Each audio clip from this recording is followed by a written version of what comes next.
साथियों नमस्कार। एक बार फिर से आपका स्वागत है ऑफिसर्स एकेडमी के इस यूट्यूब सेशन के ऊपर डेमो क्लास के रूप में। और क्योंकि ये क्लासेज आपकी हैं, ये ऐप में क्लासेज चल रही हैं, सब सारा पेड कोर्स है, तो 2 दिन क्लासेज यूट्यूब के ऊपर भी हमारी अवेलेबल रहेंगी, जो भी टीचर्स आपको यहाँ पर आएंगे पढ़ाने के लिए। और आज हम एक नए बैच की शुरुआत कर रहे हैं और निश्चित रूप से ही मैं ऐसा उम्मीदें करता हूँ और ये बात मैं मान सकता हूँ कि ये बड़ी शुभ शुरुआत होगी कि मैं मतलब एक लाइन लिखता हूँ कि बड़ी मुश्किलों में हम अवसरों को ढूंढ लाएंगे, जब लोग बने हैं एसडीएम तो हम भी बन जाएंगे। तो कोई बड़ी बात नहीं है कि जब इतने लोग बने हैं, एसडीएम डीएसपी बने हैं, तो निश्चित रूप से हम भी बनेंगे। ठीक है, ये आज डेमो क्लास आज और कल की 2 क्लासेज रहेंगी। तो डेफिनेटली क्योंकि यहाँ से पढ़ाने के लिए हमें कुछ पैसा भी चाहिए, तो हमें जब कुछ पैसा मिलेगा, खर्चा मिलेगा, तभी तो हम आपको इतनी फैसिलिटीज दे पाएंगे। तो बहुत कम, ना के बराबर, आप 1000-1500 रुपए कुछ भी नहीं मानते हैं, तो एक बिल्कुल ना बराबर फीस रखिए, ताकि गांव में बैठ करके जो बच्चे सपने तो ले रहे हैं लेकिन पूरा नहीं कर पा रहे, उन बच्चों तक हमें पहुंचना है, उन एक घर तक हमें पहुंचना है, उन घरों से हमें एसडीएम निकाल कर लाने हैं जो वास्तव में बनना चाहते हैं, जो करना चाहते हैं। साथियों, भारत भूगोल से संदर्भित आज हम बात शुरू करेंगे। उससे पहले मैं कुछ चीजें जो आपको बताने जाऊंगा, वो क्या क्या, देखो सभी पढ़ रहे हैं, लाखों बच्चे पढ़ेंगे, लाखों बच्चे परीक्षाएं देंगे, कुछ सैकड़ों जो बच्चे होंगे, कुछ 200, 400, 500, 600 बच्चे हैं जो सेलेक्ट होकर के बाहर आएंगे। साथियों, वो बच्चे वही होंगे जो एक सही स्ट्रेटेजी के साथ में, जो सही रणनीति के साथ में पढ़ेंगे। दुनिया भर की चीजें हैं, आप 60 टॉपिक भूगोल में पढ़ सकते हैं पढ़ने के लिए, लेकिन 12 टॉपिक ही आपके पेपर में आते हैं। वो क्या क्या चीजें हैं, क्या हमारी रणनीति होगी, और इस 60 दिन के सेशन में हम कितना कुछ पढ़ें कि हम कम से कम पढ़ते हुए भी सबसे अच्छी मार्किंग करें। तो मैं सबसे पहले आपसे भूगोल को लेकर के 3 पोर्शंस की बात करूंगा। 3 सेगमेंट हैं हमारे पास में ज्योग्राफी के, और वो जो 3 सेगमेंट हैं वो कौन कौन से हैं उन पर थोड़ा सा ध्यान दें। अगर हम भूगोल की बात करते हैं इस विषय के रूप में अगर देखते हैं, तो ज्योग्राफी को हम 3 पार्ट्स में डिवाइड करते हैं। ठीक है, जिसमें हमारा जो पहला पोर्शन है, ये जो सबसे इंपॉर्टेंट और सबसे महत्वपूर्ण पोर्शन है, ये भारत भूगोल का है। लेकिन मैं सबसे पहले यहाँ पर एक नाम लिख रहा हूँ वर्ल्ड ज्योग्राफी का, जो विश्व का भूगोल है। सबसे पहली बात हम यहाँ से करते हैं। साथियों, दूसरी बात अगर आप करते हैं तो दूसरी बात आप देखेंगे तो दूसरा सेगमेंट आपका आता है, और ये दूसरा सेगमेंट है भारत का भूगोल। भारत का भूगोल है, और इसके अलावा अगर हम बात करें तो एक जो सेगमेंट आपका बचता है वो बिहार राज्य से संदर्भित भूगोल है। इसका मतलब आप कहें कि राज्य का भूगोल यानी कि बिहार का भूगोल। और बिहार का जो भूगोल है, इस वाले टॉपिक को बड़े ही गहराइयों के साथ में हमारी टीम जो पढ़ाती है आपको, वो बिहार स्पेशल के साथ में इसको कवर किया जाता है। तो बिहार स्पेशल ऑफिसर्स एकेडमी की वाकई में एक स्पेशल पहल है, और वास्तव में एग्जाम को दृष्टिगत रखते हुए इस पर हम बड़ा अच्छा काम करते हैं। पूरा का पूरा एक सेगमेंट ही बिहार स्पेशल का आपको अलग से इसके अंदर पढ़ाया जाता है। ठीक है, तो ये 3 सेगमेंट है, और 3 सेगमेंट में मैं जो आपके साथ में मिलकर के काम करूंगा वो इन 2 चीजों पे काम करने वाला हूँ, विश्व का भूगोल और भारत का भूगोल। वैश्विक संदर्भ में अगर हम बात करते हैं तो साथियों, वैश्विक भूगोल के अंदर यहाँ से हम जो 3 टॉपिक क्लियर करेंगे, 3 टॉपिक्स को कवर करेंगे। क्योंकि वैश्विक भूगोल में अगर मैं आपको दुनिया भर की चीजें पढ़ाने लग जाऊं तो मैं 25 टॉपिक पढ़ा दूंगा, क्वेश्चन आपके वही 3 आने हैं। तो मैं वही आपको 3 से 4 टॉपिक पढ़ाऊंगा, जिन टॉपिक से आपके सटीक आपको क्वेश्चन मिलेंगे, जिसमें एक आधार स्तंभ का काम करेगा। ये आधार स्तंभ का काम करता है महाद्वीप, यानी कि विश्व का प्रादेशिक भूगोल। देखो, महाद्वीप और महासागर जब हम बात करते हैं तो इन्हें हम एक टॉपिक का नाम देते हैं वैश्विक स्तर पर प्रादेशिक भूगोल। और प्रादेशिक भूगोल के अंतर्गत हम क्या करते हैं कि किसी भी महाद्वीप की क्या क्या खास बातें हैं, वहां पर कौन से पर्वत हैं, वहां कौन सी झीलें हैं, वहां कौन सी मिट्टी पाई जाती है, कौन से घास के मैदान हैं, सबसे ऊंची चोटी कौन सी है, और ये जो जितनी भी बातें हैं, वहां पर क्या पॉपुलेशन डेंसिटी कौन से क्षेत्र में मिलती है, तो वो सारी बातें प्रादेशिक, कहाँ वहां पर कौन कौन से ज्वालामुखी हैं, तो ये सब की सब बातें हम एक ही टॉपिक को हम लिख देते हैं सीधा, एक महाद्वीप एक महासागर। एक तो 2 टॉपिक आपके ये हैं। तीसरे अगर मैं टॉपिक की बात करता हूं आपसे, तो साथियों एक टॉपिक जहां से हर वर्ष प्रश्न आता है, उसको हम ब्रह्मांड के अंतर्गत एक टॉपिक चलेगा, ब्रह्मांड, उस ब्रह्मांड के अंतर्गत हम पढ़ेंगे। ठीक है, और मैं एक डेमो आपको दे देता हूं, हम ब्रह्मांड को कैसा पढ़ेंगे। हम ब्रह्मांड को एक बड़ी ही जो है टीम ने बड़ी ही स्पेशल एक ये बोर्ड बनाया है इसी के लिए। साथियों अगर आप देखेंगे तो हम ब्रह्मांड को ऐसे पढ़ेंगे, ठीक है ना। ये बड़ा ही मतलब एक स्पेशल फंक्शन है जो कोचिंग ने तैयार करवाया है बोर्ड के अंदर। तो कुछ ऐसे जैसे सन को हमें पढ़ना है तो हम इन पिक्सेल्स के साथ में पढ़ेंगे।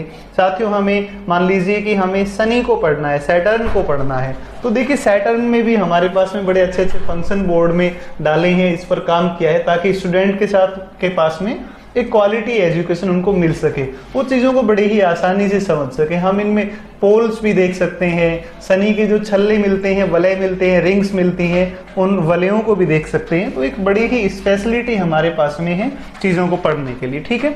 इसके बाद अगर हम बात करें तो ये 3 टॉपिक यहाँ से ये हुए, और एक आपका जो टॉपिक है वो जो टॉपिक है वो मैं आपसे चर्चा कर रहा हूँ, और उसका नाम है वैश्विक स्तर पर पर्यावरणीय समस्याएं।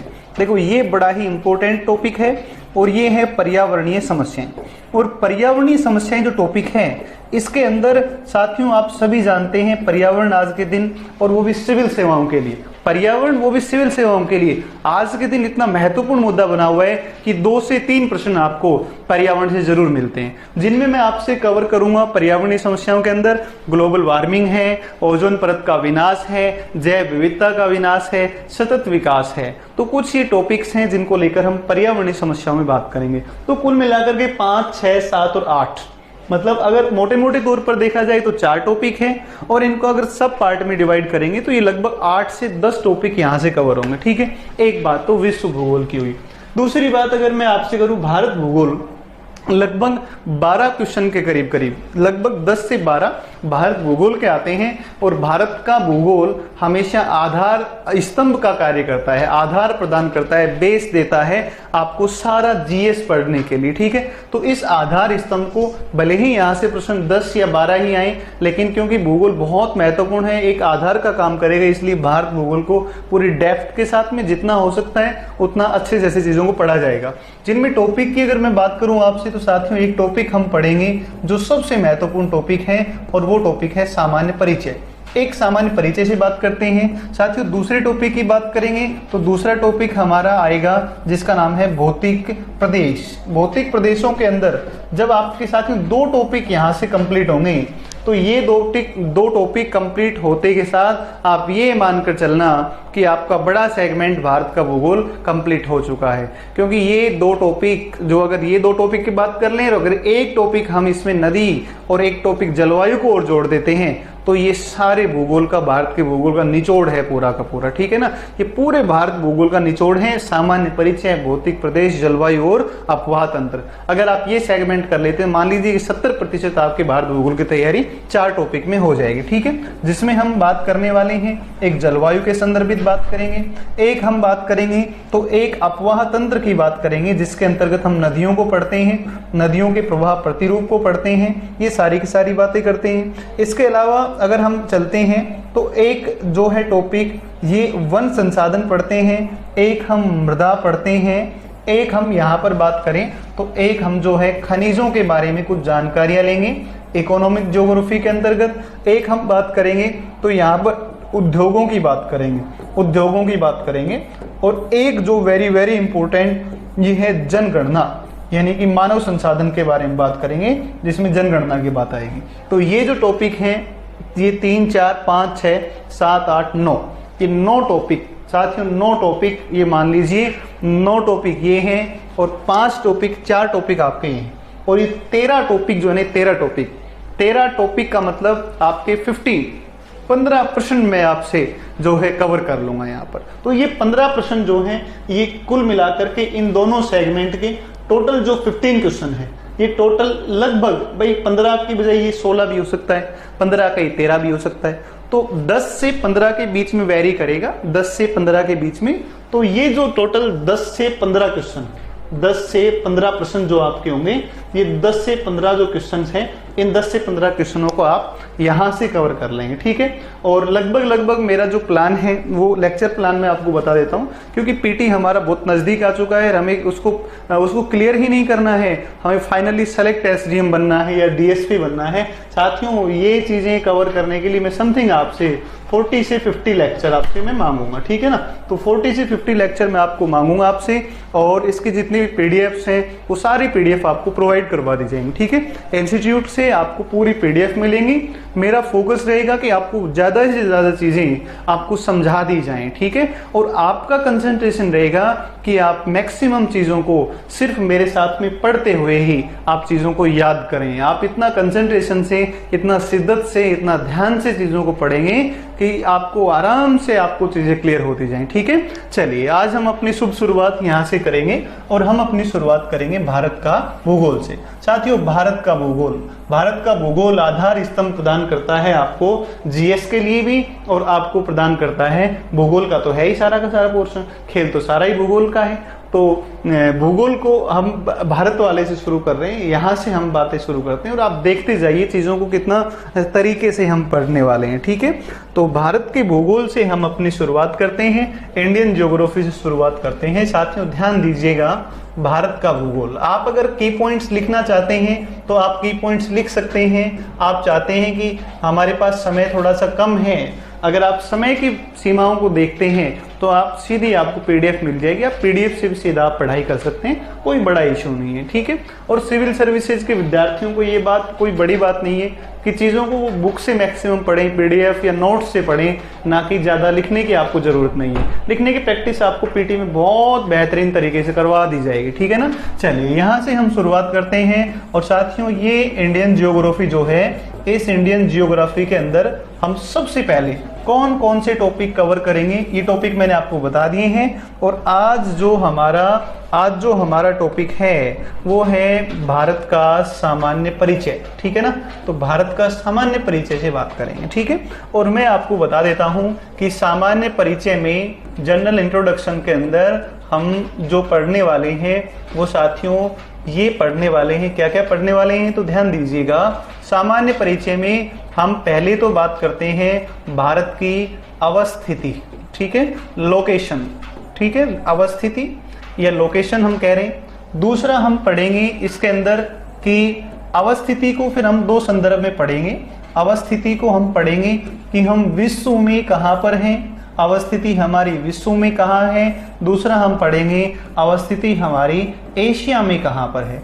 अवस्थिति विश्व में कहाँ है, अवस्थिति एशिया में कहाँ है। दूसरा साथियों हम पढ़ते हैं विस्तार। और विस्तार की जब बात करते हैं तो विस्तार हमारा दो प्रकार से पढ़ा जाता है। और दो प्रकार से जो हम विस्तार पढ़ते हैं वो दो प्रकार से विस्तार कैसे पढ़ते हैं तो देखो, दो प्रकार से विस्तार को ऐसे पढ़ते हैं, ठीक है। और ये ऐसे पढ़ेंगे विस्तार को, एक विस्तार हमारा होता है अक्षांशीय विस्तार और एक हमारा विस्तार होता है देशांतरीय, ठीक है। तो विस्तार को हम दो टॉपिक में डिवाइड कर रहे हैं, एक अक्षांशीय विस्तार है, एक हमारा अक्षांशीय विस्तार है, और एक हमारा जो विस्तार है वो कौन सा है, देशांतरीय विस्तार है, ठीक है, देशांतरीय विस्तार। इसके बाद में इसके अंदर हम अगले टॉपिक की तरफ बढ़ेंगे और फिर हम देखेंगे कि हमारा क्षेत्रफल कितना है, ठीक है, हमारा क्षेत्रफल कितना है।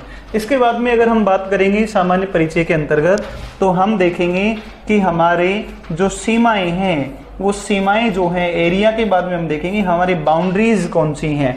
बाउंड्रीज हम देखेंगे तो बाउंड्रीज को हम दो प्रकार से पढ़ते हैं, ठीक है। बाउंड्री में एक बाउंड्री की हम जिसकी चर्चा करते हैं ये हमारी स्थलीय सीमा है, ये हमारी स्थलीय सीमा है।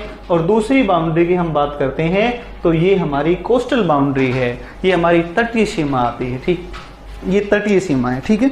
देखो ये तटीय सीमा है, ये तटीय सीमा है, क्लियर है बातें, तटीय सीमा। तो इनके संदर्भित बात करेंगे बाउंड्रीज को।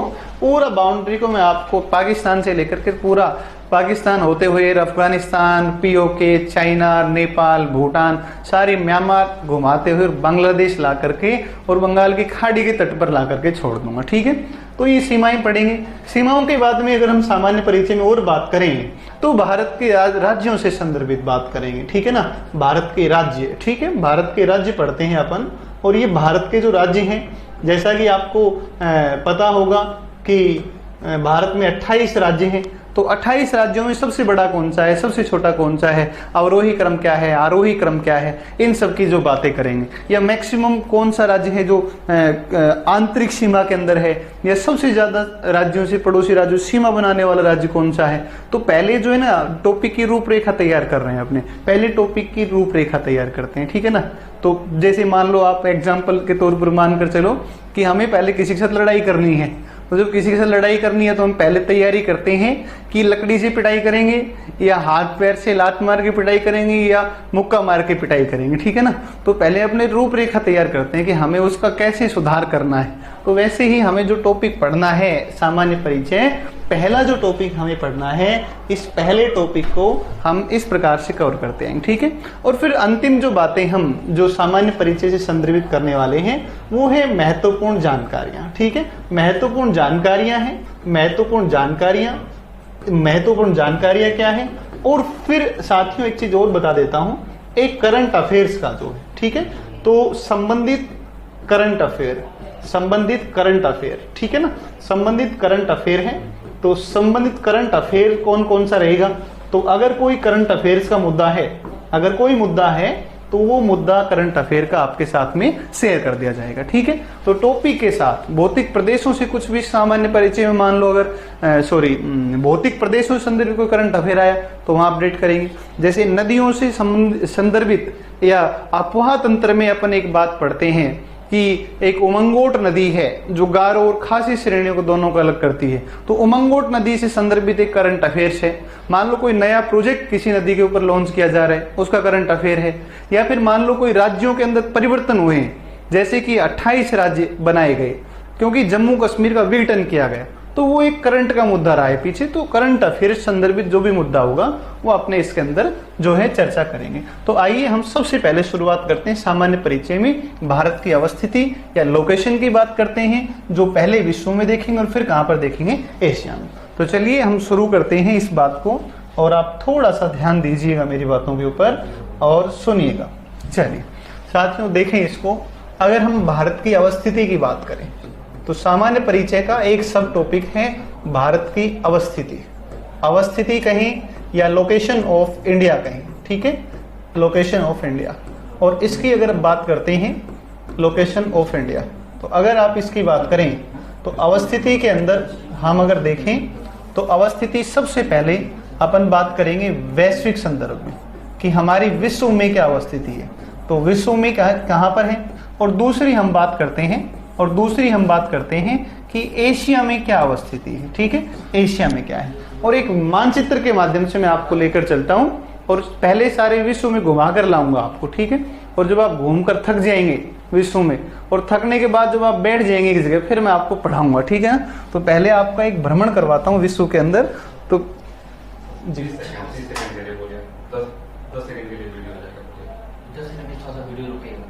10 सेकंड के लिए भाई, एक 10 सेकंड के लिए क्लास, 10 सेकंड बीच में स्टॉप है, कुछ टेक्निकल काम चल रहा है, तो 10 सेकंड थोड़ा एक बार रुकने वाले हैं हम, जब तक मैं मैप बनाता हूं, है ना, ठीक है ना, मैप बना देता हूं जब तक। चलिए आप देखते हैं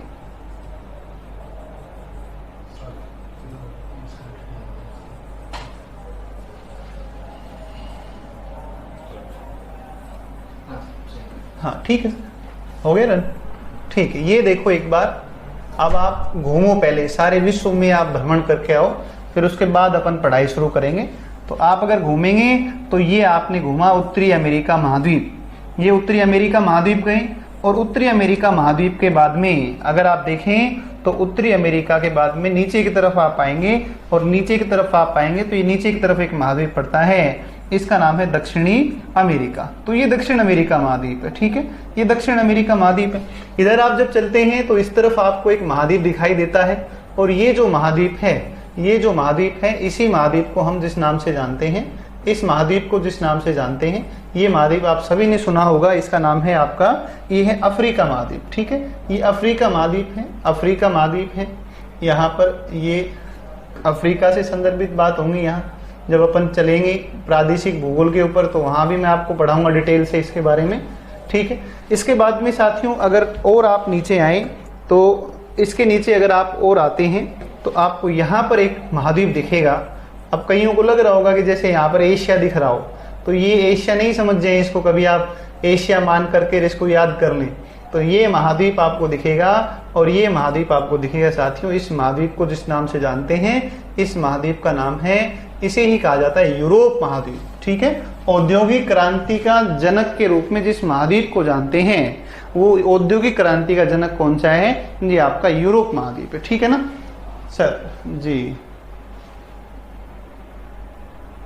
ना ना ना ना, इसको मतलब मैं बता रहा हूँ आपको, इसको पढ़ाना है अपने पीटी के लिए, ठीक है ना। ये टारगेट पहले आपको बता देता हूँ, ये पीटी के लिए चलेगा, ठीक है। तो लिखने विखने का कोई वो ऐसा विशेष नहीं रहेगा, आप आराम से पढ़ें। पीडीएफ आपको सारा नोट्स आपको जो है वो मिल जाएंगे, प्रोवाइड हो जाएगा, ठीक है। फिर इसके बाद अगर देखते हैं तो साथियों इसके बाद में जो है, इसके बाद में आप देखेंगे तो इस तरफ यहाँ पर आपको दिखाई देता है, और यहाँ पर आपको दिखेगा मलाया प्रायद्वीप। फिर आप देखेंगे तो यहाँ पर जो है, यहाँ पर दिखेगा आपको एक कमचटका प्रायद्वीप है इस तरफ, और फिर ये देखो यहाँ पर इस प्रकार से, और यहाँ पर एक है श्रीलंका, और ये है आपका सुमात्रा और जावा। इसके बाद में आप देखते हैं, और इसके बाद में आप अगर देखें तो इसके बाद में आपको साथियों यहाँ पर एक महाद्वीप दिखाई देता है, और इस महाद्वीप को जिस नाम से जानते हैं, ये महाद्वीप आपका, और ये जो महाद्वीप है इसे हम कहते हैं श्रीलंका महाद्वीप, सॉरी ऑस्ट्रेलिया महाद्वीप। तो ये ऑस्ट्रेलिया है, और इस प्रकार से आपके सामने ये एक विश्व का मैप सामने आया। और इस वैश्विक मानचित्र में अब आप अपनी, मैं जो आपको विशेष रूप से जो चीज बताना चाह रहा था, वो क्या बताना चाह रहा था, थोड़ा सा आप ध्यान दें। आप देखते हैं तो यहाँ से एक रेखा गुजरती है, रेखा का मतलब एक रेखा मतलब लाइन गुजरती है, और इस लाइन को हम जिस नाम से जानते हैं ये है 0 डिग्री अक्षांश, या 0 डिग्री अक्षांश कहें, या इसे हम इक्वेटर कहते हैं, इक्वेटर कहते हैं, या इसे हम भूमध्य रेखा कहते हैं, या इसे हम भूमध्य रेखा के अलावा इसे हम विषुवत रेखा के रूप में भी जानते हैं, ठीक है। तो विषुवत रेखा के रूप में भी जानते हैं, और विषुवत रेखा के रूप में जानते हैं, और यहाँ से एक और रेखा गुजरती है, और इस रेखा को हम जिस नाम से जानते हैं, इस रेखा का नाम है 0 डिग्री देशांतर। 0 डिग्री देशांतर अंतरराष्ट्रीय मानक समय रेखा 0 डिग्री है। इसके बाद में अगर आप बात करें तो जो गोलार्धों का जो निर्धारण है, वो पृथ्वी के ऊपर गोलार्धों का निर्धारण जो किया गया है, वो निर्धारण किया गया है 0 डिग्री अक्षांश और 0 डिग्री देशांतर के आधार पर। और 0 डिग्री अक्षांश के ऊपर अगर आप देखें तो 0 डिग्री अक्षांश से ऊपर साथियों जो हमें 0 डिग्री के ऊपर जो दिखाई देता है वो गोलार्ध है उत्तरी गोलार्ध। तो इसका मतलब ये हुआ कि शायद अगर आपको देखने से लगे तो आपको पता है, यहाँ पर लग पा रहा होगा साथियों कि यदि हम यहाँ पर हैं तो इसका मतलब हम 0 डिग्री के ऊपर हैं, और 0 डिग्री के ऊपर अगर आप बात करते हैं तो 0 डिग्री के ऊपर का मतलब है हम जिस गोलार्ध में पढ़ते हैं वो हमारा गोलार्ध कौन सा है, उत्तरी गोलार्ध है। वापस ध्यान दीजिएगा मेरी बात को ध्यान दीजिएगा। 0 डिग्री अक्षांश के ऊपर हैं, और ऊपर होने का मतलब हम कौन से गोलार्ध में हैं, उत्तरी गोलार्ध। और क्योंकि भारत उत्तरी गोलार्ध में है, क्योंकि भारत उत्तरी गोलार्ध में है, तो आप ध्यान रखना इस बात का, आप इस बात का ध्यान रखेंगे कि साथियों ये जो आपका आप उत्तरी गोलार्ध में है, तो ये विशेष रूप से ध्यान रखेंगे कि उत्तरी गोलार्ध के सभी अक्षांश, वापस सुनना बच्चा, दोबारा से वापस सुनना मेरी बात को ध्यान से, मैं क्या कह रहा हूँ। मैंने आपको ये कहा है कि उत्तरी गोलार्ध में है भारत,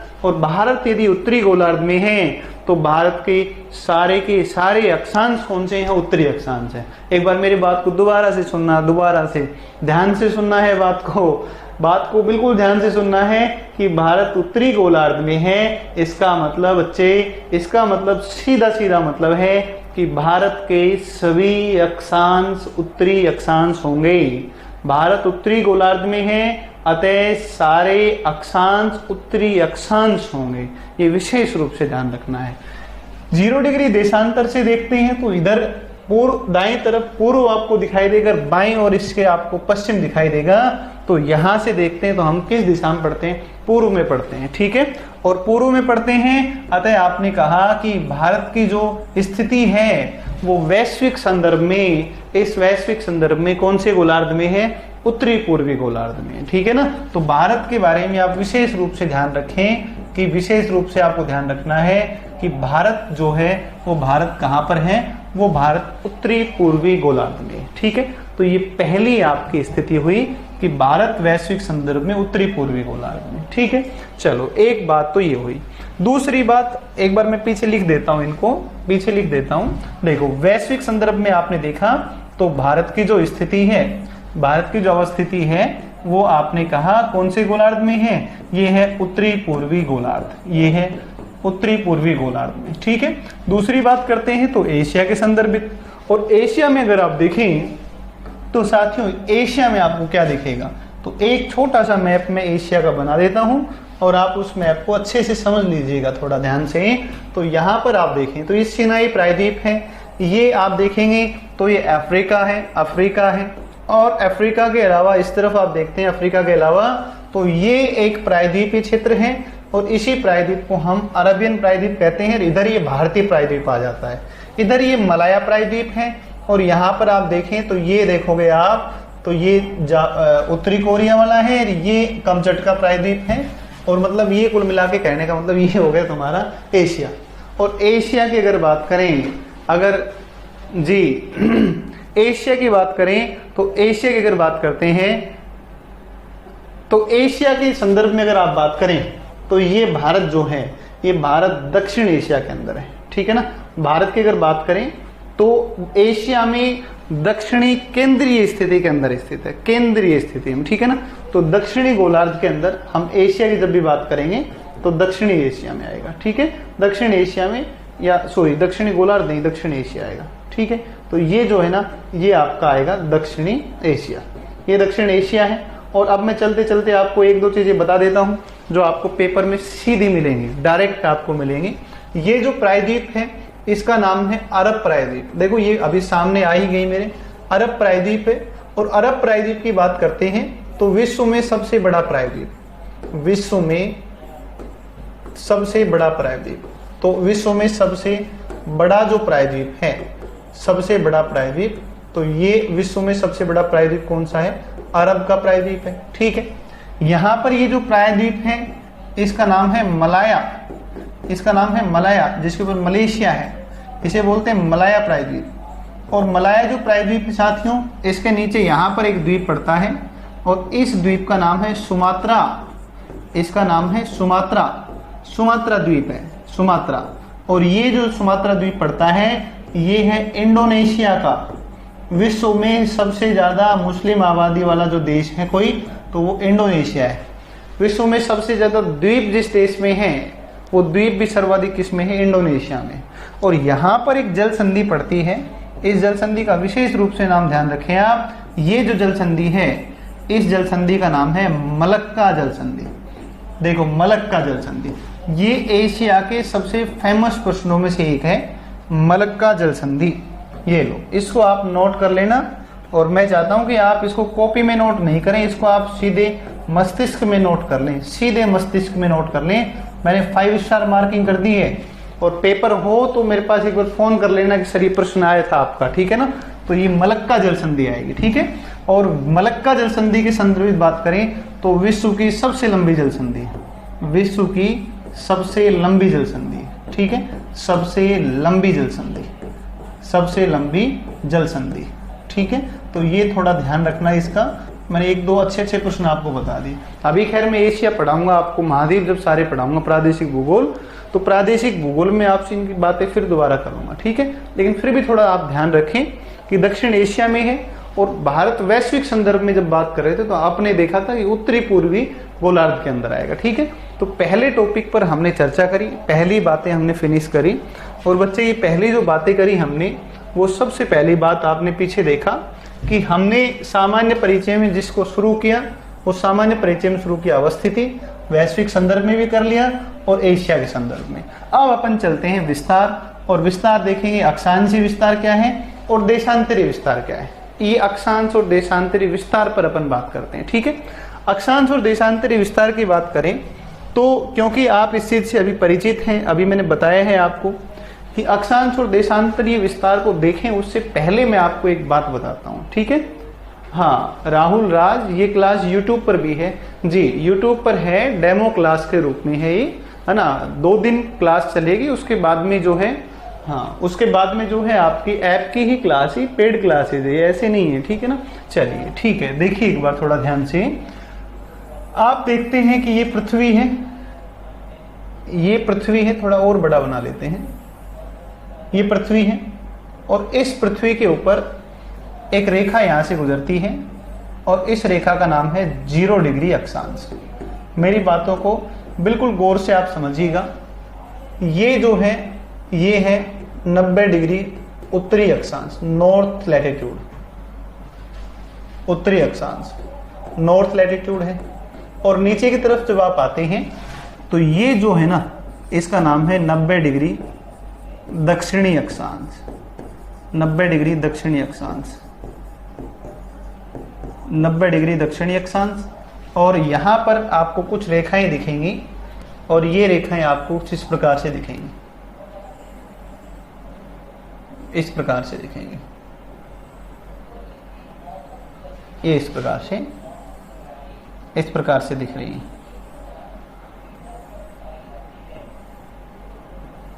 ये लो, इस प्रकार से। और ये जितने भी अक्षांश हैं, और ये जितने भी अक्षांश हैं, इनके संदर्भ में मैं एक छोटी सी लाइन लिखता हूं। उस लाइन को दिमाग में सेट कर लेना अच्छे तरीके से, क्योंकि जो आप पेपर में गलती करोगे वो मैं बता देता हूं क्या गलती करोगे। आप ये गलती करके आओगे। देखो, उत्तरी गोलार्ध के सभी अक्षांश उत्तरी हैं। इस बात को मैं हमेशा क्लास में लिखवाता हूं कि इस लाइन को अच्छे से लिख लेना। उत्तरी गोलार्ध के सभी अक्षांश उत्तरी हैं, सभी अक्षांश उत्तरी हैं, उत्तरी हैं, उत्तरी हैं। क्योंकि भारत उत्तरी गोलार्ध में है, क्योंकि भारत उत्तरी गोलार्ध में है, क्योंकि भारत उत्तरी गोलार्ध में है,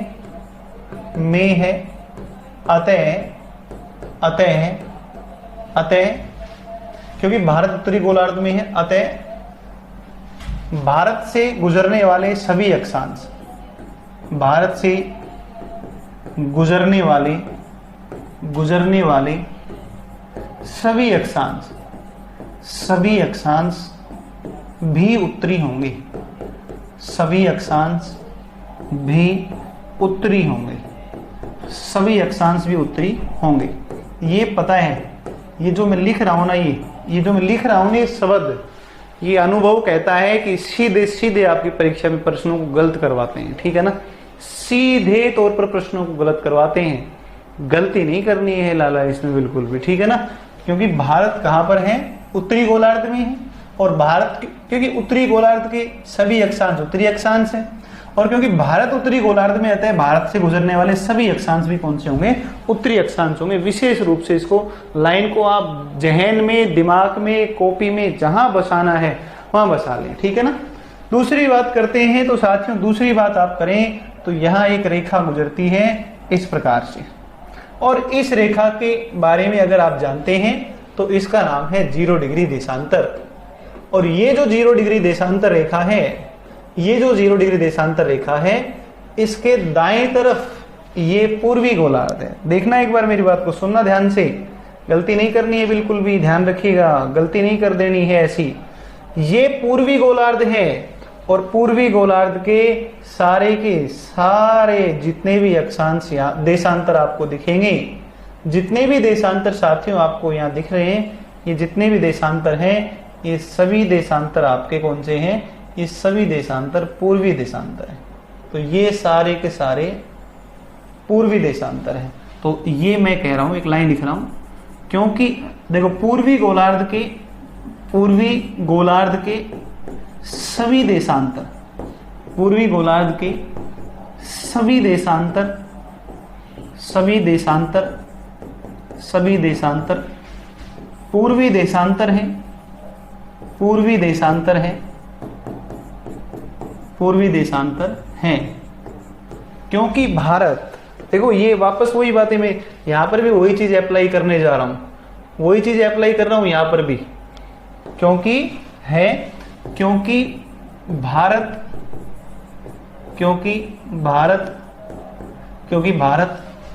पूर्वी गोलार्ध में है, क्योंकि भारत पूर्वी गोलार्ध में है,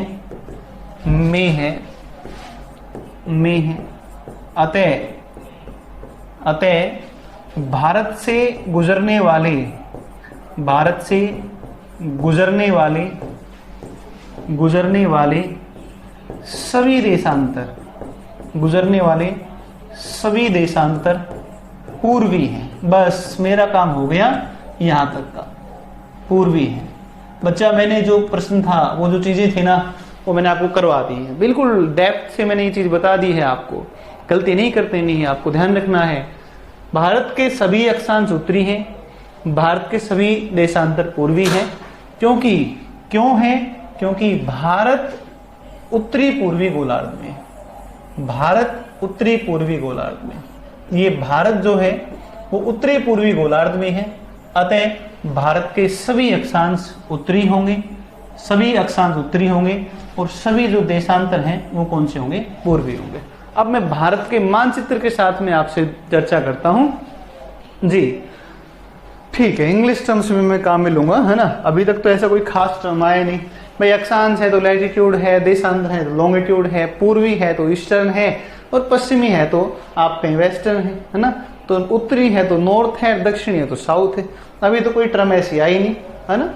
चलिए दूसरी बात अगर करते हैं तो साथियों, दूसरी बात मैं एक मैप के साथ शुरू करता हूं। उस मानचित्र को आप समझें और उस मैप को अगर आप समझ गए ठीक तरीके से तो ये आपका लाइफ में प्रश्न, आप लाइफ में जीवन में कभी आप इस प्रश्न को गलत नहीं कर पाएंगे। ये आप मेरे से स्टैम्प पेपर के ऊपर लिखवा लो, ठीक है ना। और दूसरी बात, आपको कोई रटने की, कोई याद करने की, कोई रट्टा लगाने की कोई आवश्यकता नहीं है। तो इसको सिर्फ और सिर्फ एक बार शिद्दत के साथ में मन लगा करके ध्यान से समझना है। बस एक बार चीज को ढंग से समझ लेंगे तो ये परमानेंट लाइफ टाइम के लिए आपके पास में परमानेंट हो गई, ठीक है ना। तो देखो एक बार मैं मैप बना देता हूं और इस मैप को आप आराम से एनालाइज करेंगे और इसके बारे में जो भी हम समझ सकते हैं जानकारियां वो समझेंगे। इधर से आप देखेंगे तो आप सभी परिचित हैं, यहाँ पर एक द्वीप समूह पड़ता है और इसको हम जानते हैं अंडमान निकोबार। और साथियों अभी हमने एक बात करी है और एक बात हमने करी है पीछे कि ये लो भाई, ये हमारी एक अक्षांश रेखा है और इस अक्षांश रेखा का नाम है 0 डिग्री अक्षांश या 0 डिग्री लैटिट्यूड है, या इसे हम क्या कहें, या इसे हम कहें इक्वेटर कहें, ठीक है। तो ये है बातें यहाँ तक की। और अब इस मैप को थोड़ा सा सेट करते हैं, सेंटर में बीच में लाते हैं, ठीक है। अब सुनिए आप इसके प्रश्न क्या क्या है। अब सुनिए आप, अब आप अपने असली प्रश्न के ऊपर आओ कि हमने सब शुरू क्या किया था। हमने शुरू किया था भारत का अक्षांशीय और देशांतरीय विस्तार। तो अब अपन हेडिंग लिखते हैं और अब ही लिखते हैं अक्षांशीय व देशांतरीय विस्तार, ठीक है। देशांतरीय विस्तार मतलब आप कहें तो latitudinal and longitudinal extension of India. तो लैटिट्यूड्स की बात करते हैं, अक्षांशों की बात करते हैं। तो हमें पता है, हमने पीछे पढ़ा है ना पीछे, कि भारत उत्तरी गोलार्ध में है और भारत उत्तरी गोलार्ध में इसका मतलब 0 डिग्री अक्षांश के ऊपर है। 0 डिग्री अक्षांश के ऊपर है हम, 0 डिग्री अक्षांश के ऊपर, ध्यान दीजिएगा। और क्योंकि हम इस चीज से अच्छे तरीके से परिचित हैं कि यहाँ पर अगर आप देखें तो यहाँ से एक रेखा गुजरती है अंडमान निकोबार के सबसे दक्षिण द्वीप ग्रेट निकोबार से, ठीक है। और ग्रेट निकोबार से यहाँ से एक रेखा गुजरती है, इसका नाम है 6 डिग्री 45 मिनट। और यहाँ जो मुख्य भूमि है ये तो सबसे दक्षिणी है, ध्यान रखना 6:45 तो सबसे दक्षिणी है। लेकिन अगर बात करते हैं कि अगर मुख्य भूमि की बात करें, देखो ये भारत की मुख्य भूमि है, लद्दाख से लेकर के और कन्याकुमारी तक, ये तो भारत की मुख्य भूमि है, मेन लैंड है। जबकि अगर आपसे बात करता है कि अंडमान निकोबार, तो ये हमारे द्वीप हैं, द्वीप समूह है ये हमारा, ठीक है ना जी। वो बता देंगे, है ना, शहबाज बता देंगे भाई, बता देंगे, ठीक है, बता देंगे, ठीक है। चलिए अब दूसरी बात करते हैं। तो ये जो दूसरा है, भारत की मुख्य भूमि पर हमारा जो अक्षांश है वो है 8 डिग्री 4 मिनट। अभी मैंने यहाँ पर उत्तर दक्षिण कुछ नहीं लिखा है, उत्तर दक्षिण कुछ नहीं लिखा, सिर्फ और सिर्फ आप ये देखें कि 6:45 सबसे दक्षिणी है, 8:4 भारत की मुख्य भूमि का दक्षिणी है, भारत की मुख्य भूमि का दक्षिणी 8:4 है। और भारत का सबसे दक्षिणतम कौन सा है, सबसे सदर्न कौन सा है लैटिट्यूड, तो ये है 6:45, ठीक है। इसके बाद आप बात करें, और इसके बाद अगर आप बात करते हैं तो इसके बाद में अगर आप देखें तो यहाँ से जो है ये है 37 डिग्री 6 मिनट, 37 डिग्री 6 मिनट, ठीक है। और भारत के बीचों बीच से 8 राज्यों से होकर एक रेखा गुजरती है और इस रेखा का जो नाम है, ये जो लैटिट्यूड है ये है लैटिट्यूड 23.5 डिग्री नॉर्थ, उत्तरी अक्षांश, ठीक है। चलो इस उत्तरी को नहीं लिखते हैं, सिर्फ इतना ही लिख देते हैं 23.5, या इसे हम कहते हैं कर्क रेखा, या इसे जिस नाम से जानते हैं ये नाम है कर्क रेखा। आइए एक बार इसके संदर्भित जो है चर्चाएं करते हैं। अब आप मेरी बात को समझने का प्रयास करो और मेरी बात को आप ऐसे समझें। जी सभी को नमस्कार। भाई मैं आपके कमेंट नहीं ले रहा हूँ ना, नहीं तो फिर ये ऐप वाले बच्चे सारे नाराज हो जाएंगे। ठीक है, ये कहेंगे कि जी अब टाइम है नहीं और आपने जो है हमारे 1500 रुपये भी ले लिए और आप 1500 रुपये में पढ़ा नहीं रहे हैं, आप हमारे से बात कर रहे हैं बस। ठीक है ना, तो ऐसा है कि मुझे पढ़ाना है। ठीक है, तो आप जल्दी से चीजों को सुनते रहिए, ध्यान से सुनते रहिए, क्योंकि प्रश्न सीधे यहाँ से आएंगे, प्रश्न सीधे यहाँ से आएंगे, डायरेक्ट प्रश्न ऐसे के ऐसे आएंगे। ठीक है, और अभी मैं क्या करूंगा, ठीक है आज तो मुझे पता नहीं था कि ऐप में मेरी क्लास है, मुझे पता होता तो मैं पहले प्रिपेयर कर लेता। लास्ट टाइम जब टॉपिक कंप्लीट हो रहा होगा तो लास्ट की 10 मिनट में 5 क्वेश्चन भी आपसे डिस्कस किया करूंगा। ठीक है ना, तो 5 क्वेश्चन लास्ट में कोई भी जो भी होंगे संदर्भित टॉपिक से जो भी टॉपिक चल रहा होगा उसके 5-6 क्वेश्चन मैं लेके आया करूंगा, उन प्रश्नों की भी आपसे चर्चा करूंगा। ठीक है, चलिए अब आप इस चीज को समझने का प्रयास करें कि हमने ये तो लिख लिया कि भारत 6:45 से लेकर के और 37:06 तक है, संपूर्ण भारत है यहाँ से 6:45 से।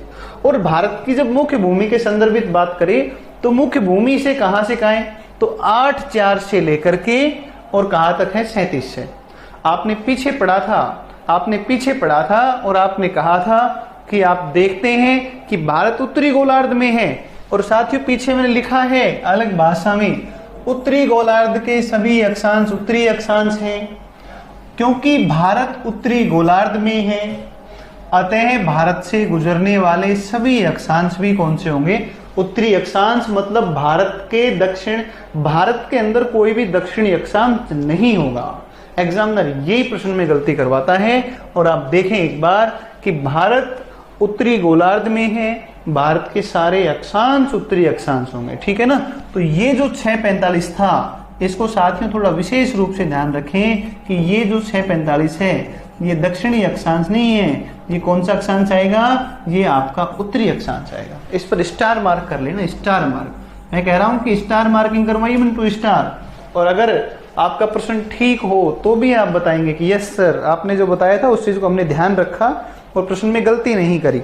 और अगर आप गलत कर दें तो भी मुझे बताएंगे कि सर ये गलती हो सकती है। ठीक है ना, लेकिन मेरे स्टूडेंट आप गलत करने ही नहीं दूंगा मैं आपको। ठीक है ना, मैं आपको गलत करने ही नहीं दूंगा।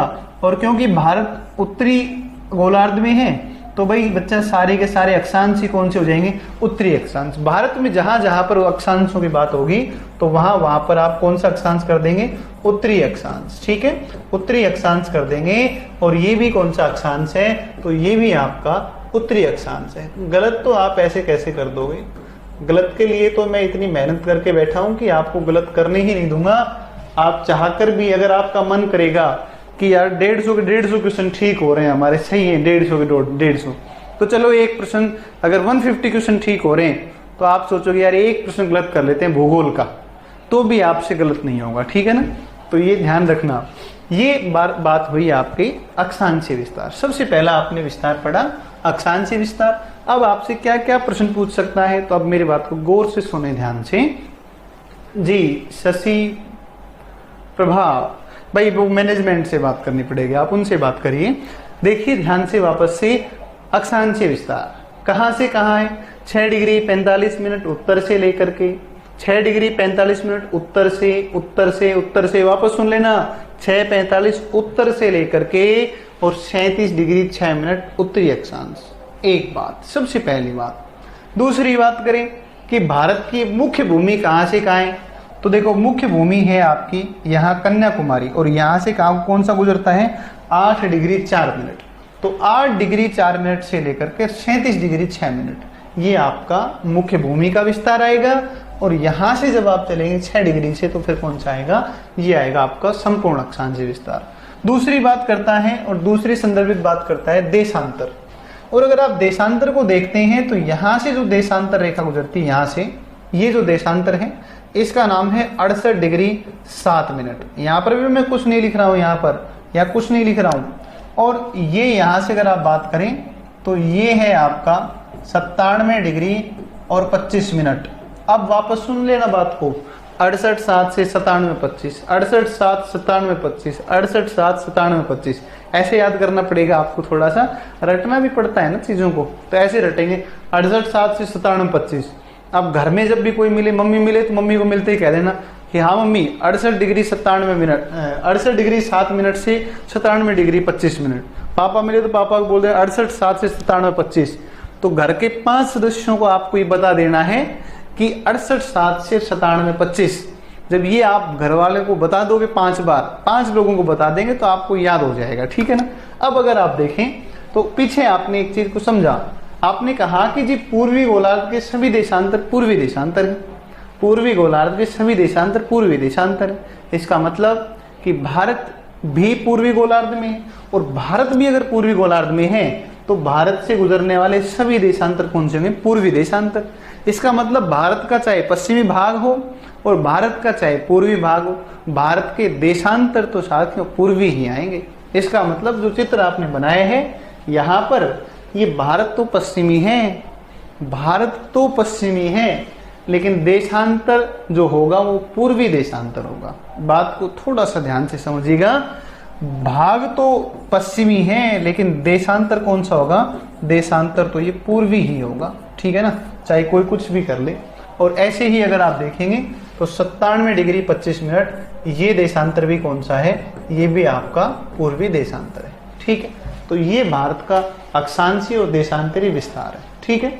दूसरी बात अगर करते हैं तो दूसरी बात ये देखें कि भारत के बीचों बीच से एक रेखा गुजरती है, और ये जो रेखा गुजरती है, ये रेखा, इस रेखा को अगर हम देखें तो इस रेखा पर अगर आप बात कर रहे हो, ये देखो, ये रेखा, ये रेखा, ये थोड़ा सा भाई इधर आ गया घूम करके, एक सेकेंड,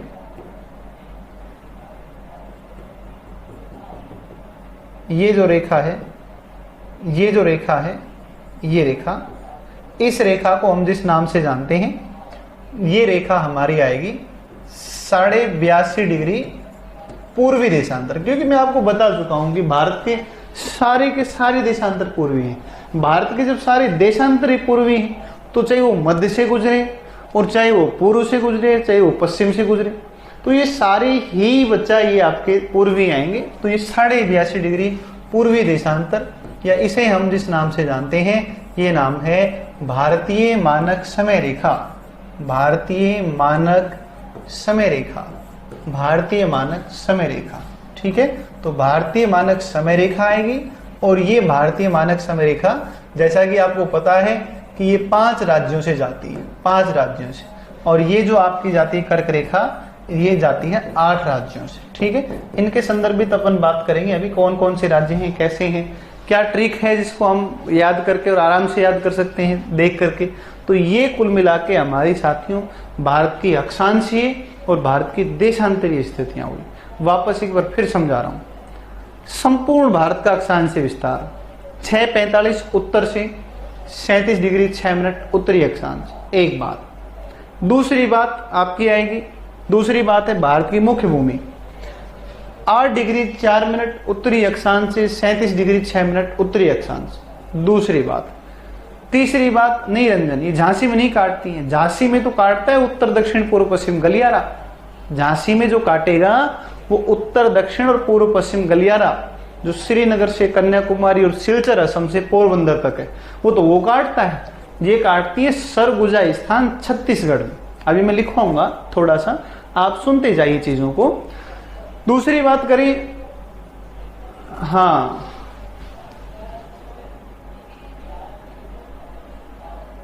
जी जी जी जी भाई, बिहार स्पेशल पढ़ाया जाएगा ना। बिहार का जो है, बिहार भूगोल, बिहार जो है हिस्ट्री, बिहार का कल्चर, वो सब आपको पढ़ाया जाएगा। उसके लिए आप निश्चिंत रहें, आप इसको पढ़िए बढ़िया तरीके से, ठीक है। तीसरी बात कर रहे थे हम, 2 बात मुख्य भूमि का। भारत के बीच से रेखा गुजरती है 33.5 डिग्री उत्तरी अक्षांश, या इसे हम कर्क रेखा कहते हैं, 8 राज्यों से जाती है। इसके बाद हम देख रहे थे कि भारत का देशांतरी विस्तार 68 डिग्री 7 मिनट पूर्वी देशांतर से और 97 डिग्री 25 मिनट पूर्वी देशांतर, ठीक है। और ये जो देशांतरी विस्तार है ये सारा का सारा पूर्वी देशांतर आएगा, और भारत के बीच से आप देखेंगे तो 82.5 डिग्री पूर्वी देशांतर, भारतीय मानक समय रेखा। ठीक है, तो ये हमारा सबसे पहला पॉइंट क्लियर हुआ, भारत का अक्षांशीय और भारत का देशांतरीय विस्तार। ठीक है, अब कुछ और बातें हैं कि भारत की उत्तर से दक्षिण दूरी क्या है, भारत के पूर्व से पश्चिम दूरी क्या है। इसी मैप के अंदर अपन इसको बना लेते हैं, एक बार इसी मैप में बना लेते हैं, आ जाएगा इसमें। ठीक है, तो इसी में आ जाएगा। देखो एक बार, भारत की उत्तर से दक्षिण अगर आप चलें तो भारत की उत्तर से दक्षिण दूरी है 3214 किलोमीटर, 3214।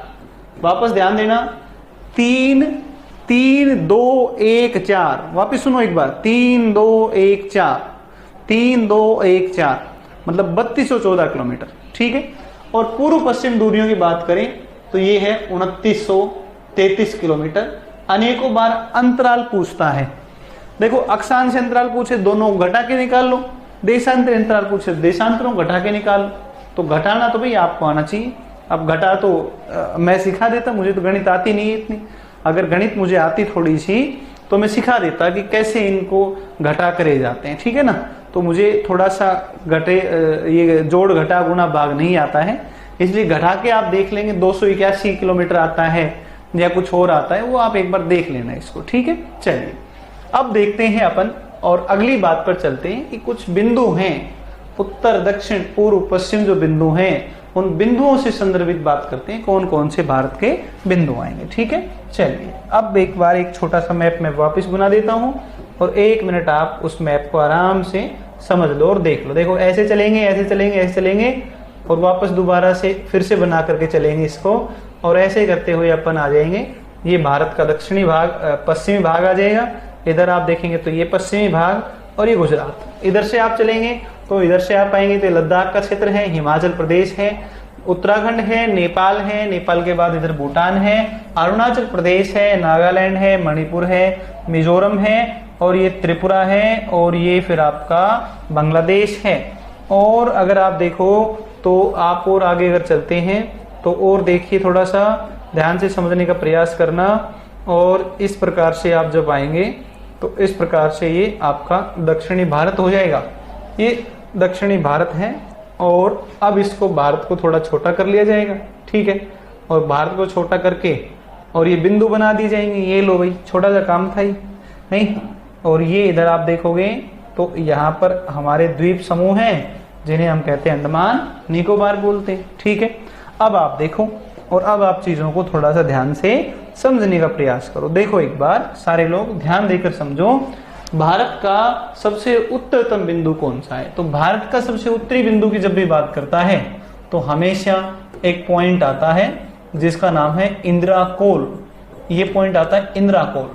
और साथियों इंदिरा कोल जो पड़ेगा वो इंदिरा कोल पड़ेगा कहां पर, तो ये पड़ेगा लद्दाख के अंदर। ठीक है, तो इंदिरा कोल पड़ेगा लद्दाख के अंदर, एक बात है।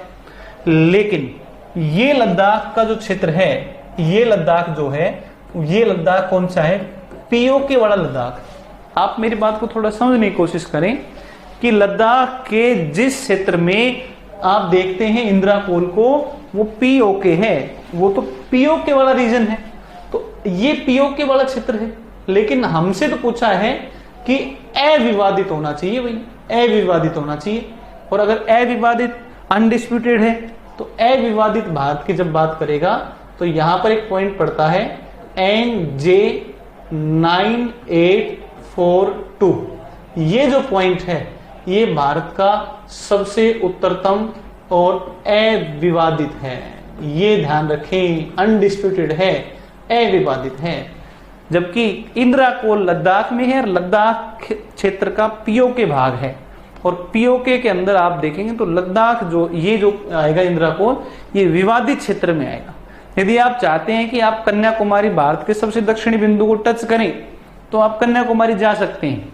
लेकिन अगर आप चाहते हैं कि आप इंदिरा कोल टच करके आए तो आप वहां भी जा सकते हैं, लेकिन वहां से आप वापस नहीं आ सकते हैं, फिर आप पाकिस्तान की जेल में रहेंगे आप। ठीक है, तो क्यों नहीं जा सकते हैं, क्योंकि आप यहाँ जाएंगे पीओके में और पीओके में जाते के साथ वहां आर्मी कैप्चर कर लेगी जो पाकिस्तान की आर्मी, और फिर वो जासूस बता करके आपको और अच्छी खातिर की जाएगी। ठीक है, इसलिए आप यहाँ जाने की कोशिश करें। आप जो है गौर माता जाएं, आप जो है किबिथु जाएं, आप जो है अंडमान निकोबार कन्याकुमारी जाएं, लेकिन आप इंद्राकोल जाने का, या कभी आपके ऐसा मन में फीलिंग आती हो कि एक बार बीपीएससी क्वालिफाई हो जाए, उसके बाद बस इंद्राकोल और कन्याकुमारी और जो है इंदिरा पॉइंट और ये सारे घूम के आऊँगा, तो सारे भारत में घूमने के बाद उसके बाद आप इंद्राकोल जाएं। अगर आपने अपनी यात्रा सबसे पहले इंद्राकोल से शुरू करना चाहते हैं तो आपकी यात्रा अंतिम यात्रा होगी यहाँ के लिए, ठीक है ना। इसलिए ये प्रयास बिल्कुल भी अपने को नहीं करना है, सोचना भी नहीं है। फिर अगर आप देखें तो सबसे उत्तरी बिंदु आपने कहा इंद्राकोल। भारत अपना दावा करता है भारत का है, और अगर अविभाजित कह के पूछे तो NJ9842 है। सबसे दक्षिणी बिंदु, और सबसे दक्षिणी बिंदु जो आएगा इसका नाम है इंदिरा पॉइंट।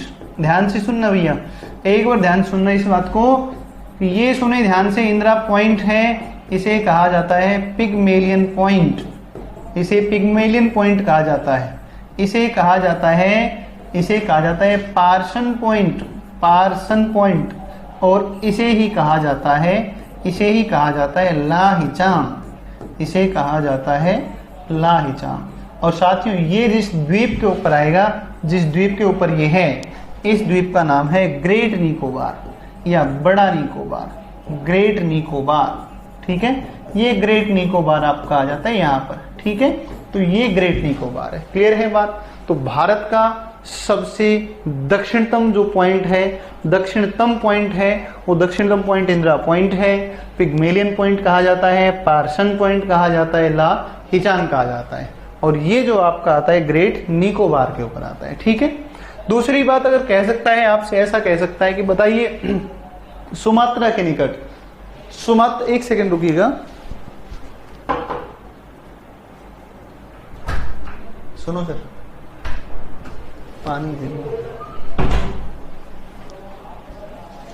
दूसरी अगर बात करते हैं कि भारत की मुख्य भूमि, तो ये भारत की यहाँ मुख्य भूमि है, और मुख्य भूमि का अगर दक्षिणतम बिंदु कहे तो दक्षिणतम बिंदु मुख्य भूमि का जो आएगा वो आएगा कन्याकुमारी, कन्याकुमारी, ठीक है, कन्याकुमारी। इसे ही हम एक और नाम से जानते हैं Cape Comorin, Cape Comorin, Cape Comorin, और एक इसी का जो नाम है ये है कुमारी अंतरीप, कुमारी अंतरीप, अंतरीप, ठीक है, कुमारी अंतरीप है। और यहां पर जो राज्य पड़ता है, इस राज्य का नाम है तमिलनाडु, इस राज्य का जो नाम आएगा, इस राज्य का नाम है तमिलनाडु, ठीक है ना। तो ये भारत का सबसे उत्तरी, भारत का सबसे दक्षिणी, भारत की मुख्य भूमि का, भारत की मुख्य भूमि का सबसे दक्षिणी, ठीक है। अब भारत की सबसे पश्चिम में बात करते हैं, और सबसे पश्चिम में बात करेंगे तो ये जो पॉइंट है, इस पॉइंट का नाम है गौर माता, इस पॉइंट का जो नाम आएगा ये पॉइंट है गौर माता, या इसे कहा जाता है गुहर मोती, गोहर मोती कहा जाता है, गोहर मोती भी कह सकता है। और ये जो पॉइंट पड़ता है ये कहाँ पड़ता है, गुजरात में। तो भारत का सबसे पश्चिमी बिंदु गौर माता है, या फिर इसे हम कहते हैं गुहर मोती कहते हैं। और भारत का जो सबसे पूर्वी बिंदु की बात करें तो सबसे पूर्वी जो बिंदु है इसे कहा जाता है किबिथु या वालांगू, किबिथु या वालांगू, ठीक है, किबिथु या वालांगू। और किबिथु या वालांगू जो आएगा ये आएगा अरुणाचल प्रदेश, अरुणाचल प्रदेश, ठीक है, अरुणाचल प्रदेश के अंदर आएगा, अरुणाचल प्रदेश में आएगा, ठीक है, अरुणाचल प्रदेश में आएगा। इसका नाम है किबिथु या वालांगू। ये भारत के सबसे उत्तरी और भारत के सबसे दक्षिणी, सबसे पूर्वी और सबसे पश्चिमी बिंदु हैं, ठीक है। तो ये यहाँ तक अपनी बात कंप्लीट होती है, और यहाँ तक बातें अपनी कंप्लीट होती हैं भारत के उत्तर दक्षिण पूर्व पश्चिम बिंदुओं का विस्तार कौन सा है, ठीक है ना, ये कहाँ से कहाँ तक है। फिर इसके बाद में अपन और आगे बढ़ते हैं, और आगे बढ़े तो इसके बारे में अपन एक चीज और देख सकते हैं अपने, कि हमें पता होना चाहिए कि भारत में सबसे पहले सूर्योदय कहाँ पर होता है। तो देखो पृथ्वी घूमती है पश्चिम से पूर्व की ओर,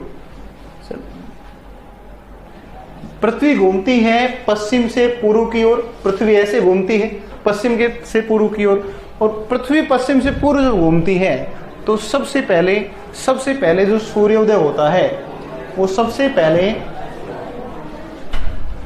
पहले जो सूर्योदय होगा वो सबसे पहले सूर्योदय कहां पर होगा, किबिथु या वालांगू। तो यहां पर आप कहेंगे कि सर्वप्रथम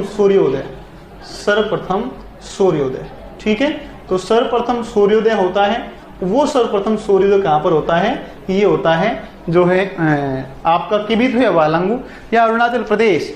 और बच्चों से प्रश्न पूछा जाता है पेपर में कि बताइए सूर्य सबसे अंत में उदय कहां पर होगा, या प्रश्न पूछता है कि सूर्य सबसे पहले सूर्यास्त कहां पर होगा, ठीक है ना। ऐसा थोड़ा सा उसको टर्न दे देता है प्रश्न को, और जैसे ही थोड़ा ट्विस्ट करेगा वैसे ही हम जानबूझकर गलती कर देते हैं, जो प्रश्न हमें ठीक ठाक तरीके से आते हैं, ठीक है। तो आप यदि देखेंगे साथियों तो ध्यान रखें, जहां सबसे पहले सूर्य उदय होगा वहीं सर्वप्रथम सूर्यास्त होगा, वह सर्वप्रथम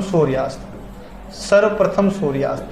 तो जहां पर भी सर्वप्रथम आएगा, सूर्य के अस्त होने का आए या सूर्य का उदय होने का आए, तो वो आएगा अरुणाचल प्रदेश। फिर दूसरी बात करते हैं सबसे अंत में सूर्योदय। तो आप ध्यान रखें कि सबसे अंत में सूर्योदय कहां पर होगा, तो सबसे अंत में सूर्योदय तो ये जो है ये होगा आपका गौरमाता, वह सबसे अंत में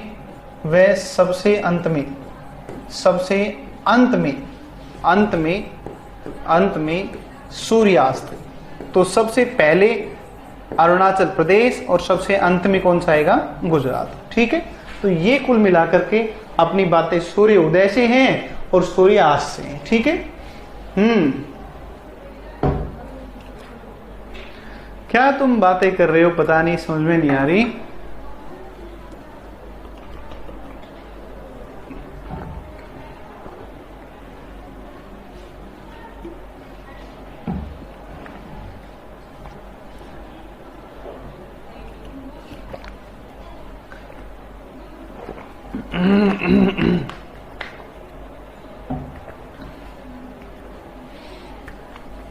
आयुष पूछ रहे हैं सर, सरक्रीक क्या है। साथियों इस पे थोड़ा ध्यान दे लो, जरूरी है सरक्रीक के बारे में जानना।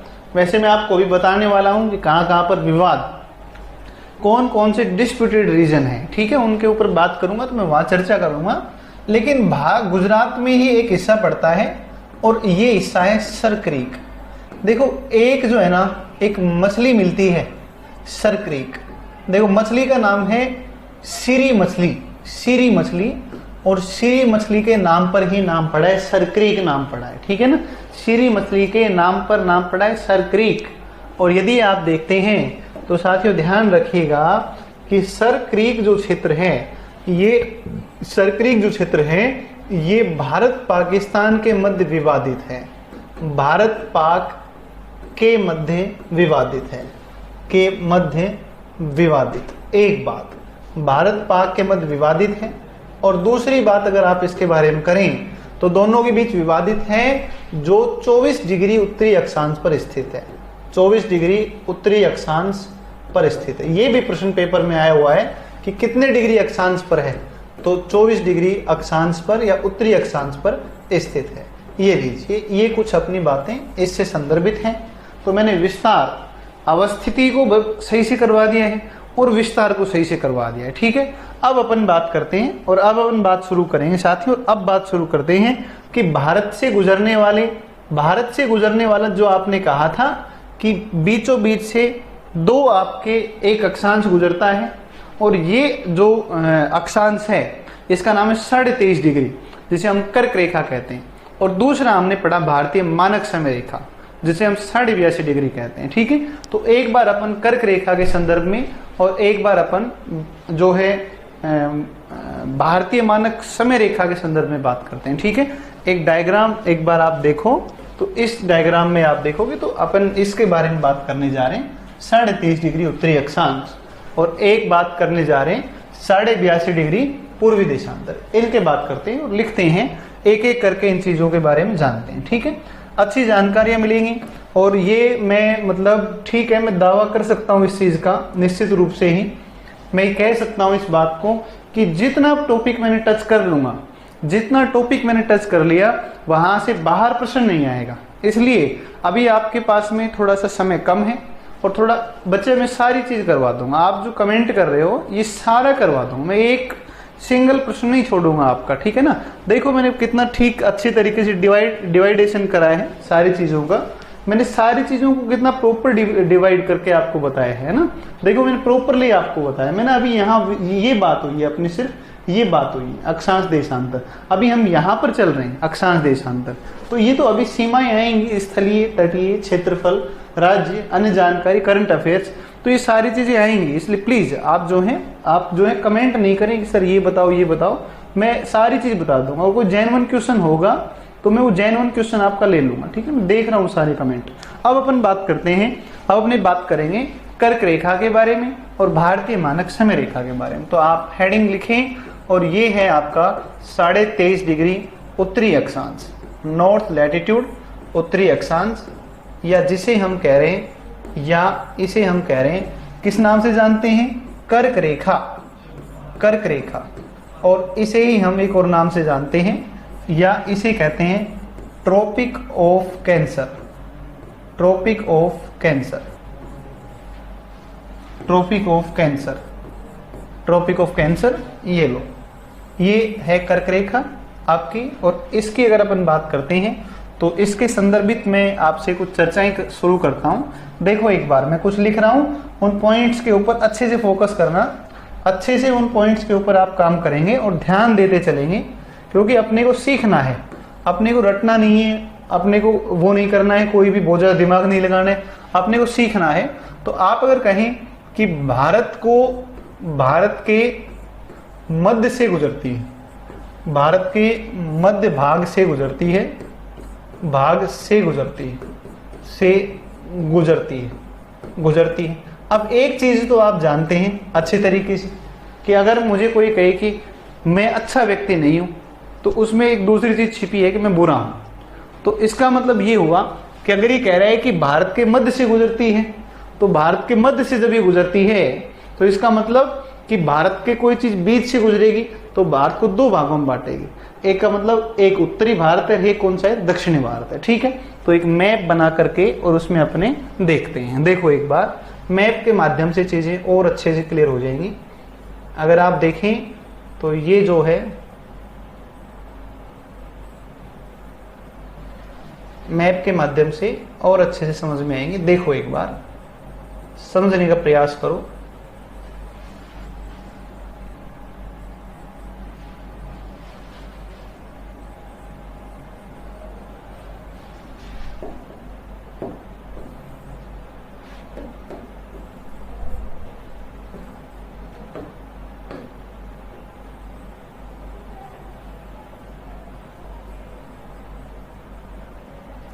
ये लीजिए, ये भारत है और इसके बीच से, इसके बीचों बीच से और बीचों बीच से रेखा जा रही है, और इस रेखा का नाम है, इस रेखा का नाम है, इसी रेखा का नाम है कर्क रेखा।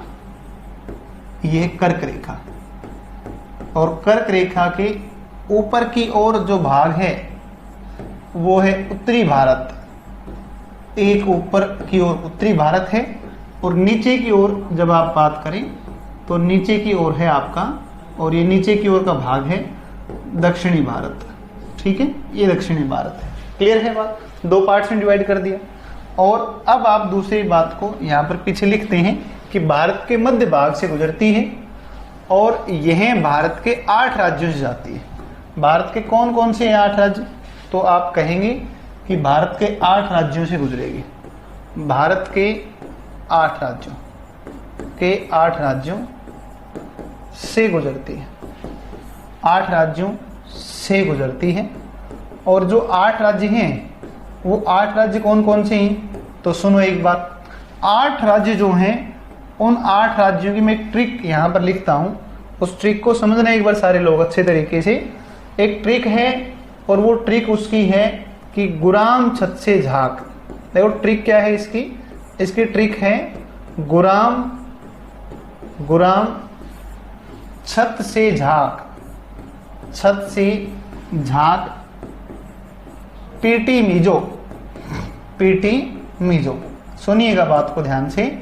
एक मैं आपको एक कहानी बताता हूँ। और वो कहानी है एक मोहल्ले की कहानी। मोहल्ले में दो बच्चे, एक लड़का है और एक लड़की है, और वो दोनों एक साथ स्कूल में पढ़ते हैं। और वो लड़की जो है पढ़ाई में इंटेलिजेंट है, और वो जो लड़का है वो पढ़ाई में कमज़ोर है। और जब पेपर होते हैं तो वो लड़का कहता है कि देख, आप हम दोनों एक मोहल्ले के हैं, अपना घर के जैसा काम है, तो तू एक काम करना कि मुझे नकल करवा देना पेपर में। लेकिन वो लड़की जो है, वो जो लड़की है वो उसको नकल पेपर में नहीं करवाती, और पेपर में नकल नहीं करवाती है तो वो उनके घर वालों को लड़का आकर के और उनके घर पे उस लड़की की कुछ कुछ बुराइयां कर देता है। और जब वो बुराई करता है तो लड़की के घर वाले उसकी पिटाई कर रहे होते हैं। और जब वो लड़के घर वाले उसकी बुराई सुन के घर वाले पिटाई करते हैं लड़की की, तो पिटाई होते समय एक बोलता है दूसरे दोस्त को कि अरे गुलाम छत से झांक, ऐसे बोलता है, अरे गुलाम छत से झांक, पीटी हो गई मीजो की। लड़के का नाम गुलाम है और लड़की का नाम मीजो है। लड़के का नाम गुलाम है और लड़की का नाम मीजो है। तो वो कहता है कि गुलाम छत से झांक, पीटी मीजो, नीचे मीजो की पिटाई हो रही है। ठीक है ना। तो आप ऐसे याद कर सकते हैं, और ऐसे ही याद करेंगे कि गुलाम छत से झांक, पीटी मीजो की, मीजो पिट चुकी है, जल्दी से देख ले, नकल नहीं करवा रही थी स्कूल के अंदर। तो आप ऐसे याद रखें कि गुलाम छत से झांक, पीटी मीजो। और जो आप वो मतलब एक और ट्रिक से भी याद करते हैं, लेकिन साथ में ध्यान रखें, ये जो मैंने ट्रिक लिखी है ये ट्रिक पश्चिम से पूर्व की ओर है। देखो ये क्रम है। आप जो है सिविल सेवा के विद्यार्थी हैं पूर्व की ओर, और सिविल सर्विसेज में प्रश्नों को पूछने का एक तरीका होता है, एक सिस्टम होता है। और वो सिस्टम ये है कि वो या तो आपको उत्तर से दक्षिण पूछेगा या आपको पूर्व से पश्चिम पूछेगा। इसलिए आप साथियों ध्यान रखें, ये आपका पूर्व से पश्चिम की ओर है। ठीक है। तो पूर्व से पश्चिम से पूर्व की ओर, और पश्चिम से पूर्व की ओर जब आप चलेंगे तो आपके सामने जो राज्य आएंगे वो आएगा एक जिसका नाम है गुजरात। वो आएगा गुजरात, एक राज्य आया। दूसरा आया जिसका नाम है हमारा राजस्थान, ये हमारा राजस्थान है। ये देखेंगे तो तीसरा जो राज्य है वो मध्य प्रदेश, एमपी है। चौथा राज्य आपको साफ साफ दिख रहा होगा, चौथा कौन सा है? छत्तीसगढ़ है। छत्तीसगढ़ है। पांचवा एक राज्य आपको दिख रहा होगा, ये झारखंड है। और एक आपको राज्य दिख रहा होगा, ये आपका पश्चिम बंगाल है। ठीक है, पश्चिम बंगाल है। और फिर आप देखेंगे तो 7 नंबर जो है ये त्रिपुरा है। और 8 नंबर अगर आप देखें तो 8वां जो स्पष्ट रूप से दिखाई दे रहा है, 8वां कौन सा है? मिजोरम। ये मिजोरम है। ठीक है। तो ये मिजोरम राज्य है। ये इस प्रकार से 8 आपके राज्य हैं जिनसे कर्क रेखा होकर के गुजरती है। ठीक है। कर्क रेखा के निकट या कर्क रेखा पर स्थित जो राजधानी है वो कर्क रेखा पर स्थित राजधानी रांची है। झारखंड की राजधानी है कि राजस्थान की राजधानी है? बताएं एक बार सारे बताएं, रांची झारखंड की राजधानी है या फिर जो है राजस्थान की है? जल्दी बताएं। और ये भी बताना है कि राजस्थान किसकी राजधानी है, ये भी बताना है आपको। ठीक है ना, ये भी बताना है।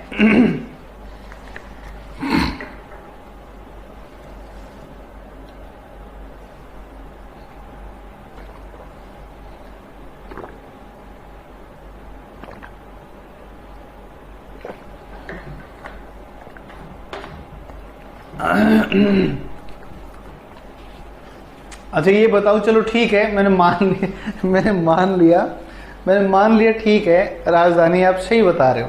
अब आप मुझे ये बताएं जल्दी से, हरियाणा किसकी राजधानी है? हरियाणा किसकी राजधानी? जल्दी बताएं एक बार कमेंट करके, जल्दी बताएं हरियाणा किसकी राजधानी? हरियाणा बताओ। ठीक है,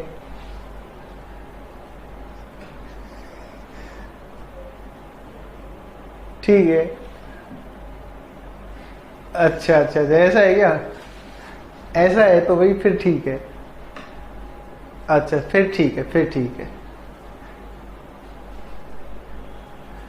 मैंने पूछा है कि हरियाणा किसकी राजधानी है, और कमेंट आ रही है कि चंडीगढ़ की है साहब। अरे चंडीगढ़ हरियाणा की राजधानी ऐसा नहीं है। ऐसे तो परीक्षा में करेगा, एग्जामिनर ऐसे ही तो करेगा। आपको प्रश्न आता है और जानते हैं आप चीजों के बारे में, लेकिन फिर भी आप गलत करके आएंगे।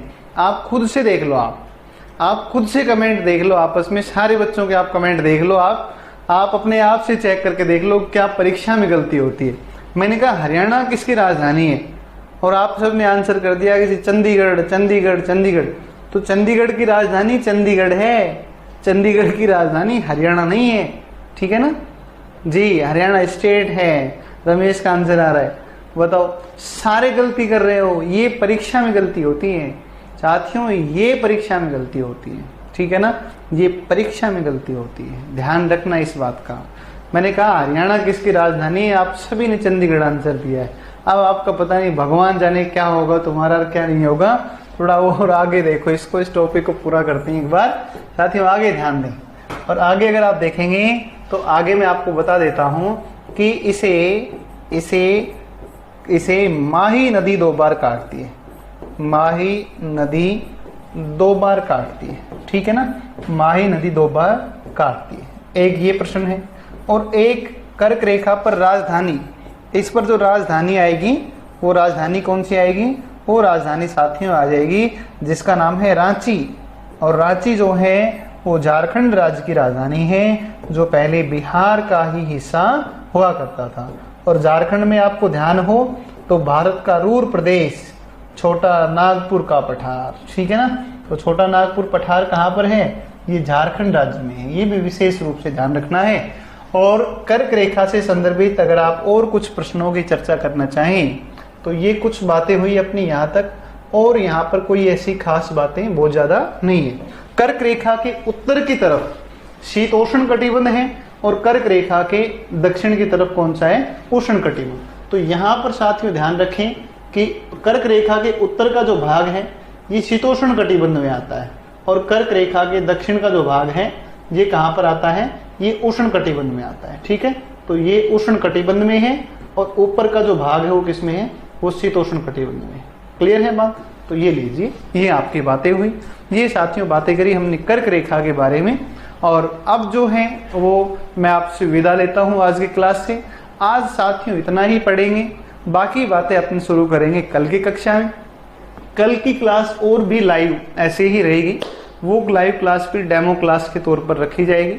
और निश्चित रूप से ही भले ही ये डेमो क्लास थी, लेकिन वैसा ही पढ़ाया जैसा मुझे क्लास में पढ़ाना है। जो चीज़ें मैं ऐप के अंदर जो पेड कोर्स मिलता है तो उसके अंदर जितना मैं आपको पढ़ाऊंगा वही चीज़ें हैं। तो ऐप वाले बच्चे निश्चिंत रहें, आपको कंप्लीट सिलेबस पूरा बिल्कुल टाइमली सब चीज़ें करवा दी जाएंगी, एक चीज़ भी आपकी नहीं छोड़ी जाएगी।